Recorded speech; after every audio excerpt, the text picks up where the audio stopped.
ഈ കൊറോണ തുടങ്ങിയതിന് ശേഷം കോവിഡിൻ്റെ ഈ ഒരു പ്രശ്നം തുടങ്ങിയതിന് ശേഷം നമ്മൾ ചെയ്യുന്നത് പലതും ഓൺലൈനിൽ ആയി മാറിയിട്ടുണ്ട്. ഇപ്പം പാചകം മുതൽക്ക് നമ്മുടെ ടൈം പാസിലെല്ലാം ഓൺലൈൻ അല്ലെങ്കിൽ ഡിജിറ്റൽ സ്പേസിലേക്ക് മാറിയിട്ടുണ്ട്, നമ്മുടെ ജോലി മാത്രമല്ല.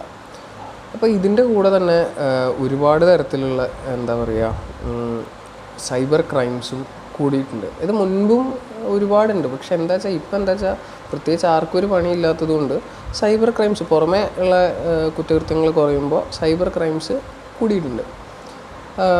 ഇതിൻ്റെ ഒരു കാരണം എന്ന് പറയുമ്പോൾ നമ്മൾ ഒരു 2 ആഴ്ച മുന്നേ കോഴിക്കോടുള്ള പെൺകുട്ടികളുടെ ഇൻസ്റ്റാഗ്രാമിലെ ഫോട്ടോസ് വളരെ മോശമായിട്ട് ഉപയോഗിക്കുകയും പിന്നെ എന്താ പറയുക വളരെ മോശമായിട്ടുള്ള രീതിയിൽ അടിക്കുറിപ്പുകളും പിന്നെ കമൻറ്റുകളോടും കൂടി ചിത്രീകരിക്കുന്നത് ഒരു അങ്ങനൊരു കാര്യം ഉണ്ടാവുകയും അതിൽ ഉൾപ്പെട്ട ഒരു വ്യക്തിനെ അറസ്റ്റ് ചെയ്യുകയും ചെയ്തു. പക്ഷേ എന്താ സംഭവിച്ചാൽ അയാൾക്ക് 19 വയസ്സേ ഉള്ളൂ. അപ്പോൾ പലപ്പോഴും നമ്മൾ ഈ ചെയ്യുന്നത് തെറ്റാണ് എന്നറിയാഞ്ഞിട്ടല്ല, തെറ്റാണെന്നറിയാം, പക്ഷേ ആ തെറ്റിന് അതായത് ഇപ്പോൾ പുറത്ത് നമ്മൾ ഒരു പബ്ലിക് സ്ഫിയറിൽ ചെയ്യാൻ മടിക്കുന്നൊരു കാര്യം ഓൺലൈനായിട്ട് ചെയ്യുമ്പോൾ അല്ലെങ്കിൽ സൈബർ സ്പേസിൽ ചെയ്യുമ്പോൾ അതിലൊരു ഇമ്പ്യൂണിറ്റി ഉണ്ട് എന്ന് വിശ്വസിക്കുന്ന ഒരുപാട് ആൾക്കാരുണ്ട്. അതായത് ഇത് ട്രേസബിൾ അല്ല, അല്ലെങ്കിൽ ഇത് ട്രേസ് ചെയ്യാൻ ബുദ്ധിമുട്ടാണ് എന്നൊക്കെ വിശ്വസിക്കുന്ന ആൾക്കാരുണ്ട്. അല്ലെങ്കിൽ ഈ ചെയ്യുന്ന കാര്യത്തിൻ്റെ എക്സ്റ്റെൻഡ് ഓഫ് എന്താ പറയുക ആ ഒരു കുറ്റകൃത്യം അത് ഒരു കാര്യം തെറ്റാണെന്നറിയെങ്കിലും അത് എത്ര എക്സ്റ്റെൻഡിലേക്ക് അതിൻ്റെ എന്താ പറയുക സീരിയസ്നെസ് ഉണ്ട് എന്നറിയാത്ത കുറച്ച് പേരെങ്കിലും ഉണ്ടാവും. അപ്പോൾ നമുക്ക് വ്യക്തമായിട്ട് ഇതിനെപ്പറ്റി ഒരു ധാരണ ഉണ്ടാവണം. ഇന്ത്യൻ പീനൽ കോഡോ അല്ലെങ്കിൽ നമ്മുടെ നിയമവ്യവസ്ഥ അനുസരിച്ച് എന്തൊക്കെ കാര്യങ്ങൾ തെറ്റാണെന്നും അതിലെന്തൊക്കെ പ്രശ്നങ്ങളുണ്ടെന്നും അറിഞ്ഞിരിക്കുന്നത് അത്യാവശ്യം നല്ലതാണ്. അത്രയേ ഉള്ളൂ. നമ്മൾ ആ കാര്യങ്ങളെപ്പറ്റി ഒന്ന് ബോധം ഉണ്ടായിരിക്കുക എന്നുള്ളത്. നമ്മളിപ്പോൾ ഒരു 3-4 കൊല്ലം മുന്നേ 2015 Shreya Singhal versus union of India case നമുക്കറിയാം. സെക്ഷൻ 66A IT ആക്റ്റിൽ ഇന്ത്യക്ക് ഒരു ഇൻഫർമേഷൻ ടെക്നോളജി ആക്ട് ഉണ്ട്, 2000 പാസ്സാക്കി. IT ആക്ട് 2000 ആണ്. അപ്പോൾ അതിലെ സെക്ഷൻ 66A അത് സുപ്രീം കോടതി 2015 സ്ട്രൈക്ക് ഡൗൺ ചെയ്തിരുന്നു. കാരണം എന്താണെന്ന് വെച്ചാൽ സെക്ഷൻ 66A പറഞ്ഞത് എന്താണെന്ന് വെച്ചാൽ transmission of any offensive messages അല്ലെങ്കിൽ ഒഫെൻസീവായിട്ടുള്ള എന്തെങ്കിലും ഒരു കാര്യം through any computer or any communication device, അതിപ്പോൾ എന്തെങ്കിലും ഒരു ഇലക്ട്രോണിക് ഡിവൈസിലൂടെ ഉള്ള ഒഫെൻസീവായിട്ടുള്ള ഒരു മെസ്സേജിൻ്റെ കൈമാറ്റം ഒരു ക്രിമിനൽ കുറ്റമാണ്. അത് 3 കൊല്ലം വരെ തടവ് ശിക്ഷ ലഭിക്കാവുന്ന ഒരു കുറ്റമാണെന്നായിരുന്നു സെക്ഷൻ 66A പറഞ്ഞത്. പക്ഷേ ഈ ഒഫെൻസീവ് എന്ന് പറഞ്ഞാൽ എന്താണെന്ന് വിശദീകരിച്ചിരുന്നില്ല. അതുകൊണ്ട് തന്നെ ഇത് വളരെയധികം ദുരുപയോഗപ്പെടുകയുണ്ട്. അതായത് സർക്കാർ വളരെയധികം സർക്കാരുകൾ ഫ്രീ സ്പീച്ചിനെ അല്ലെങ്കിൽ ഡിസെൻറ്റ് എന്നുള്ളൊരു കാര്യത്തെ സ്റ്റൈഫിൾ ചെയ്യാൻ ഒരുപാട് ഉപയോഗിക്കുകയുണ്ടായി. അതുകൊണ്ട് തന്നെ ഈ ശ്രേയ സിംഗാൾ കേസിൽ സുപ്രീം കോടതി ഇതിനെ സ്ട്രൈക്ക് ഡൗൺ ചെയ്തു. സെക്ഷൻ 66A ഇൻവാലിഡേറ്റ് ചെയ്യുകയുണ്ടായിരുന്നു. പക്ഷേ പിന്നീട് ഇപ്പോൾ ഈ അടുത്ത് വരെ ആ സെക്ഷൻ ഉപയോഗിക്കുകയുണ്ടായി എന്നുള്ളത് വേറെ കാര്യം. അത് ഗവൺമെൻറ്റിൻ്റെ എന്താ പറയുക ഒരു പ്രത്യേകതര അഹമ്മതിയാണ്. പക്ഷെ അതല്ലാതെ ഇന്ത്യൻ പീനൽ കോഡിലും പിന്നെ നമ്മുടെ IT ആക്ടിലും ഒരുപാട് വകുപ്പുകളുണ്ട്, നല്ല വകുപ്പുകൾ തന്നെ ഇങ്ങനെയുള്ള കുറ്റകൃത്യങ്ങളെ തടയാൻ, അല്ലെങ്കിൽ ഇത് കുറ്റകൃത്യങ്ങളാണെന്ന് പറയാം. വിശേഷിച്ചും സെക്ഷൻ 292 ഓഫ് ദി IPC അത് പറയുന്നത് തന്നെ സെയിൽ അല്ലെങ്കിൽ ട്രാൻസ്മിഷൻ അല്ലെങ്കിൽ distribution of publication of any obscene material. ഒബ്സീനായിട്ടുള്ള എന്തൊരു മെറ്റീരിയലും വിൽക്കുന്നതോ പബ്ലിഷ് ചെയ്യുന്നതോ അല്ലെങ്കിൽ കൈമാറ്റം ചെയ്യുന്നതോ കുറ്റകരമാണെന്നാണ് സെക്ഷൻ 292 പറയുന്നത്. പക്ഷേ ഒബ്സീൻ എന്നുള്ളതിൻ്റെ ഡെഫിനേഷൻ അതിലില്ല. അതുമാത്രമല്ല ഈ മെറ്റീരിയൽസ് എന്ത് മെറ്റീരിയൽ വേണേ ആവാം. അതായത് അത് പേപ്പറോ പാംഫ്ലെറ്റോ അതല്ലെങ്കിൽ എന്ത് തരത്തിലുള്ള ഒരു സംഭവം ആവാം. പക്ഷേ ഇതേ സംഭവം തന്നെ നമുക്ക് അതായത് സൈബർ ഇടങ്ങളിൽ ചെയ്യുന്നതും കുറ്റകൃത്യമാണ്. പക്ഷേ എന്താ ക്യാച്ച് എന്ന് വെച്ചാൽ സെക്ഷൻ 292 പ്രകാരമുള്ള ഇതിന് വേണ്ടിയിട്ട് section 67 of the IT act പ്രകാരം പ്രോസിക്യൂട്ട് ചെയ്യപ്പെട്ടിട്ടുണ്ടാവണം. സെക്ഷൻ 67 ഓഫ് IT ആക്ട് അതായത് IT ആക്ടിൻ്റെ 67-ാം വകുപ്പ് പറയുന്നത് ഇതേ കാര്യമാണ്, പക്ഷേ specifically with respect to the information and technology space, അതായത് ഈ ഒരു കാര്യത്തിൽ സ്പെസിഫിക് ആയിട്ട്. പക്ഷേ ഇതാണ് അതിലെ ക്യാച്ച്. ഒബ്സീൻ എന്ന് പറഞ്ഞാൽ എന്താണെന്നുള്ള ഡെഫിനേഷൻ അതിലില്ല. ഈ 4 എക്സെപ്ഷൻസ് ആണെന്ന് തോന്നുന്നു എനിക്ക് സെക്ഷൻ 292 കൊടുത്തിട്ടുള്ളത്. അതായത് ഇങ്ങനെയുള്ളൊരു ഡെപിക്ഷൻ if it is warranted for any science or literature അല്ലെങ്കിൽ എഡ്യൂക്കേഷണൽ പർപ്പസസിനാണെങ്കിൽ ഒന്ന്, അതല്ല ഇത് എന്തെങ്കിലും ഒരു റിലീജിയസ് പർപ്പസസിനാണെങ്കിലും ഇത് ഒഴിവാക്കിയിട്ടുണ്ട്. പക്ഷേ സെക്ഷൻ 292 പിന്നെ 67 ഹാൻഡ് ഇൻ ഹാൻഡ് പോകുന്ന വകുപ്പുകളാണ്. ഇതിൽ തന്നെ സെക്ഷൻ 67ൻ്റെ ആംബിറ്റിൽ തന്നെ അൺസോളിസിറ്റഡ് മെസ്സേജസ് അല്ലെങ്കിൽ pictures of any obscene nature, അതായത് സമ്മതമില്ലാതെയുള്ള ഇടിച്ച് കയറി അങ്ങനെയുള്ള ഒരു മെസ്സേജ് അയക്കുക, അല്ലെങ്കിൽ സെക്ഷുവലി എക്സ്പ്ലിസിറ്റ് ആയിട്ടുള്ളൊരു മെസ്സേജോ അല്ലെങ്കിൽ ഒരു ചിത്രമോ ഫോർവേഡ് അയക്കുകയോ ചെയ്യുന്നതും ഈ വകുപ്പുകൾ പ്രകാരം കുറ്റമാണ്.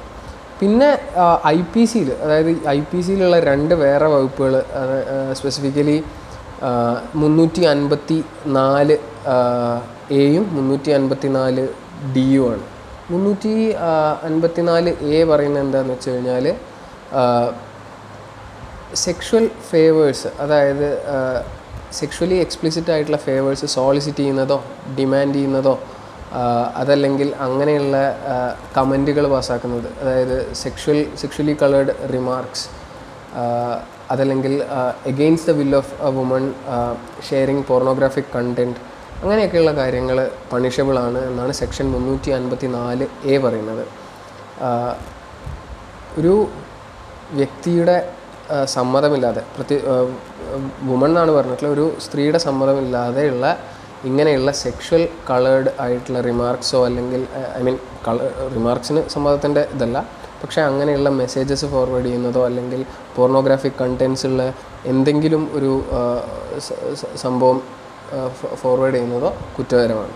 അതാണ് സെക്ഷൻ 354 എ പറയുന്നത്. പക്ഷേ സെക്ഷൻ 354 ഡി കുറച്ചുകൂടെ ഒന്ന് ഇതാക്കാവുന്നതാണ്. സ്റ്റോക്കിങ്ങിനെയാണ് സെക്ഷൻ 354 ഡി പ്രിവെൻറ്റ് ചെയ്യുന്നത്. അതായത് ഒരു വ്യക്തിയുടെ പ്രൈവസിയിലേക്കുള്ള കടന്നുകയറ്റം ഫോളോ ചെയ്യുക എന്നൊക്കെയുള്ളത് കുറ്റകൃത്യമാണെന്നാണ് സെക്ഷൻ 354 ഡി പറയുന്നത്. ഈ സ്റ്റോക്കിംഗ് ഈവൻ സൈബർ സ്റ്റോക്കിങ്ങും ആവാം. അതായത് ഒരു വ്യക്തിയുടെ എന്താ പറയുക, യാതൊരു ഇതും ഇല്ലാതെ സമ്മതമോ അല്ലെങ്കിൽ താല്പര്യമോ ഇല്ലാതെ ആ വ്യക്തിയുടെ പിന്നാലെ നടക്കുക, പ്രത്യേകിച്ചും ഇമെയിലോ അല്ലെങ്കിൽ അങ്ങനെയുള്ള എന്തെങ്കിലും ഒരു കാര്യങ്ങൾ എന്താ പറയുക നമ്മൾ സ്റ്റോക്ക് ചെയ്യുക അല്ലെങ്കിൽ മോണിറ്റർ ചെയ്യുക. ഈ മോണിറ്ററിങ് എന്നാണ് അതിൽ പറഞ്ഞിട്ടുള്ളത്. അതൊക്കെ കുറ്റകൃത്യമാണെന്നാണ് സെക്ഷൻ 354 ഡി പറയുന്നത്. പിന്നെ 2 സെക്ഷനുകൾ വളരെ ഇമ്പോർട്ടൻ്റ് ആയിട്ടുള്ള സെക്ഷനുകൾ 66 ഇയും 67 ബിയുമാണ്. സെക്ഷൻ 67 നമ്മൾ നേരത്തെ പറഞ്ഞതാണ്. പിന്നെ സെക്ഷൻ 67 ബിയും 66 ഇയും. 66 ഇ പറയുന്നത് എന്താണെന്ന് വെച്ചാൽ sharing photos of private parts, അല്ലെങ്കിൽ പ്രൈവസിയെ ബ്രീച്ച് ചെയ്യുന്ന രീതിയിലുള്ള ഫോട്ടോസ് ആവാം, എന്താണെങ്കിലും ശരി അങ്ങനെയുള്ള പിക്ചറുകളോ അല്ലെങ്കിൽ അങ്ങനെയുള്ള ഫോട്ടോസോ ഷെയർ ചെയ്യുന്നത് ഒരു വ്യക്തിയുടെ പ്രൈവസിയെ ഹനിക്കുന്ന രീതിയിലുള്ള ഫോട്ടോസ് അല്ലെങ്കിൽ പ്രൈവറ്റ് പാർട്സിൻ്റെ അങ്ങനത്തെയൊക്കെ ഇതിൻ്റെ ഷെയറിംഗ് ആണ് സെക്ഷൻ 66 ഇ പ്രകാരം കുറ്റകൃത്യമായിട്ടുള്ളത്. ഇനി സെക്ഷൻ 67 ബി കുറച്ചുകൂടെ സ്പെസിഫിക് ആണ്. അത് ചൈൽഡ് പോർണോഗ്രഫിയെയാണ് ടാക്കിൾ ചെയ്യുന്നത്. അതായത് ഇപ്പം ട്രാൻസ്മിറ്റിംഗ് അല്ലെങ്കിൽ publishing, even downloading of sexually explicit material involving a child in any electronic or related media, അത് ഒരു കുറ്റകൃത്യമാണെന്നാണ് സെക്ഷൻ 67 ബി പറയുന്നത്. അപ്പോൾ ഇവിടെ ചൈൽഡ് എന്ന് പറഞ്ഞാൽ 18 വയസ്സിൽ താഴെയുള്ള ഏതൊരു വ്യക്തിയുടെയും obscene, indecent or sexually explicit ആയിട്ടുള്ള മാനറിലുള്ള എന്തൊരു ഡിപ്പിക്ഷനും കുറ്റകൃത്യമാണെന്നാണ് സെക്ഷൻ 67 ബി പറയുന്നത്. ഇങ്ങനെയുള്ള മെറ്റീരിയലുകൾ കൈമാറ്റം ചെയ്യുന്നതോ കൈവശം വയ്ക്കുന്നതോ അല്ലെങ്കിൽ ഡൗൺലോഡ് ചെയ്യുന്നതോ ഇതൊക്കെ കുറ്റകൃത്യമാണ് സെക്ഷൻ 67 ബി പ്രകാരം. ഇനി സ്പെസിഫിക്കായിട്ട് പോക്സോ ആക്ട്, നമ്മുടെ പോക്സോ 2013, അതായത് protection of children from sexual offences, ഈ ആക്ട് പ്രകാരം ചൈൽഡ് പോർണോഗ്രഫി എന്താണ് എന്ന് ഡിഫൈൻ ചെയ്തിട്ടുണ്ട്. സെക്ഷൻ 13 പോക്സോയുടെ 13 സെക്ഷൻ 13 ഇങ്ങനെയൊരു അതായത് ചൈൽഡ് പോണോഗ്രഫി എന്താണ് എന്ന് ഡിഫൈൻ ചെയ്തിട്ടുള്ളത്. അപ്പോൾ ഇത് പ്രകാരം ഡെഫിനേഷൻ ഓഫ് ചൈൽഡ് പോണോഗ്രഫി എന്ന് പറഞ്ഞു കഴിഞ്ഞാൽ any visual depiction of sexually explicit or obscene, sexually explicit ആയിട്ടുള്ള എന്തൊരു മെറ്റീരിയലും, the visual depiction of sexually explicit material involving A child, അതായത് ഒരു പ്രായപൂർത്തിയാവാത്ത ഒരു കുട്ടി ഉൾപ്പെടുന്ന ഇങ്ങനെയുള്ള എന്തൊരു ആക്റ്റും ചൈൽഡ് പോണോഗ്രഫിയുടെ ആംബിറ്റിൽ വരും.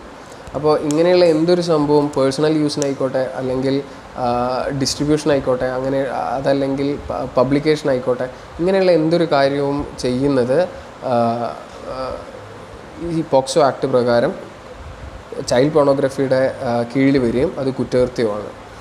ഈവൻ അതിലൊരു ഇത് പറഞ്ഞിരിക്കുന്നത് എന്താ വെച്ചാൽ, സെക്ഷൽ ഗ്രാറ്റിഫിക്കേഷന് വേണ്ടിയിട്ട് കുട്ടികളെ ഉപയോഗിക്കുക എന്നുള്ളത് വളരെ അതും ഇതേ സെക്ഷൻ്റെ ആംബിറ്റിൽ വരുന്നതാണ്, അതും കുറ്റകൃത്യമാണെന്നാണ് പറയുന്നത്. അപ്പോൾ നമുക്ക് വകുപ്പുകളുടെ കുറവൊന്നും ഇല്ല, വകുപ്പുകൾ ഇഷ്ടം പോലെ ഉണ്ട്, ഡെഫിനേഷൻസ് ഇഷ്ടം പോലെ ഉണ്ട്. ഡെഫിനേഷൻ കൂടിയ പ്രശ്നമേ ഉള്ളൂ. അതായത് ചിലത് വളരെ മർക്കി ആയിട്ടുള്ള ഡെഫിനേഷൻസാണ്. അതായത് ഒബ്സീൻ മെറ്റീരിയൽ എന്താണ് എന്ന് പറയുന്നില്ല, ഡെഫിനേഷനിൽ പറയുന്നില്ല. അപ്പോൾ എന്തും ഒബ്സീൻ ആവാം. ഇതിൽ സെക്ഷൻ 292 പറയുന്നത് എന്താണെന്ന് വെച്ച് കഴിഞ്ഞാൽ, ഈവൻ സ്കൾപ്ചർ വേണമെങ്കിൽ ഒബ്സീനായിട്ട് നമുക്ക് ചിത്രീകരിക്കാവുന്നതേ ഉള്ളൂ. പക്ഷേ എക്സെപ്ഷൻ പറയുന്നത് എന്താണെന്ന് വെച്ചാൽ, ടെമ്പിൾ ആർക്കിടെക്ചർ ഒന്നും ഒബ്സീൻ അല്ല എന്ന്. പക്ഷെ അപ്പം it gives sweeping powers to the administration എന്താണ് ഒബ്സീൻ എന്ന് ഇതാക്കാൻ. അവിടെ എക്സെപ്ഷൻസ് കൊടുത്തിട്ടുണ്ട്. പഠനാവശ്യങ്ങൾക്കുള്ള അല്ലെങ്കിൽ ലിറ്ററേച്ചർ അങ്ങനെയുള്ള ആവശ്യങ്ങൾക്കുള്ളതൊന്നും ഒബ്സീൻ അല്ല. പക്ഷേ പോലീസിന് കേസെടുക്കാവുന്നതാണ്. നമ്മൾ പലപ്പോഴും കണ്ടിട്ടുണ്ട് ഒബ്സീനായിട്ടുള്ള കാര്യങ്ങൾക്ക് വേണ്ടി ഉള്ള ഇതിൽ കേസെടുത്തു. അത് സെക്ഷൻ 292. സ്പെസിഫിക് ആയിട്ട് IT ഇതിൽ എന്താ ഉള്ളതെന്ന് വെച്ചാൽ സെക്ഷൻ 67, പിന്നെ 67B, 66E, IPC 354A-യും D-യും. 354D വളരെ ഇമ്പോർട്ടൻ്റ് ആണ്. സൈബർ സ്റ്റോക്കിംഗ് എന്ന് പറയുന്നത് ഒരു കുറ്റമാണ്. അതായത് even after the woman expressing, അതായത് എക്സ്പ്ലിസിറ്റ്